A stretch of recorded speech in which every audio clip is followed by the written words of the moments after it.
തൃശൂർ പോട്ട federal bank കൊള്ളയിൽ അന്വേഷണം ഊർജിതമാക്കി police. പ്രതി സഞ്ചരിച്ച 2 വീലർ കേന്ദ്രീകരിച്ചാണ് നിലവിലെ അന്വേഷണം പുരോഗമിക്കുന്നത്. CCTV ദൃശ്യങ്ങൾ അടിസ്ഥാനമാക്കി നടത്തിയ അന്വേഷണത്തിൽ പ്രതിയെക്കുറിച്ച് ചില സൂചനകൾ ലഭിച്ചതായാണ് അന്വേഷണ സംഘം വ്യക്തമാക്കുന്നത്. പട്ടാപകൽ നടന്ന ബാങ്ക് കൊള്ളയെക്കുറിച്ച് അന്വേഷണ സംഘത്തിന് കാര്യമായ തെളിവുകൾ ഇനിയും ലഭിച്ചിട്ടില്ല. CCTV ദൃശ്യങ്ങളും കവർച്ചയ്ക്ക് ശേഷം പ്രതി രക്ഷപ്പെടാനായി ഉപയോഗിച്ച സ്കൂട്ടറുമാണ് അന്വേഷണ സംഘം പ്രധാനമായും ആശ്രയിക്കുന്നത്.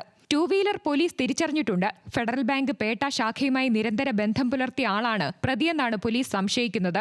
സംസ്ഥാനത്തിന് പുറത്തേക്ക് ഇയാൾ രക്ഷപ്പെടാനുള്ള സാധ്യത പോലീസ് തള്ളിക്കളയുന്നില്ലെങ്കിലും സമീപ ജില്ലകളായ എറണാകുളം, മലപ്പുറം, പാലക്കാട് ജില്ലകളിലും അന്വേഷണ സംഘം പരിശോധനകൾ കർശനമാക്കിയിട്ടുണ്ട്.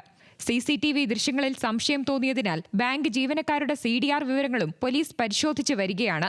Chalakudy DYSP P. സുമേഷാണ് പ്രധാന അന്വേഷണ ഉദ്യോഗസ്ഥൻ. കൊടുങ്ങല്ലൂർ DYSP VK രാജുവിന്റെ നേതൃത്വത്തിൽ സ്പെഷ്യൽ സ്ക്വാഡും സമാന്തരമായി അന്വേഷണം നടത്തുന്നുണ്ട്.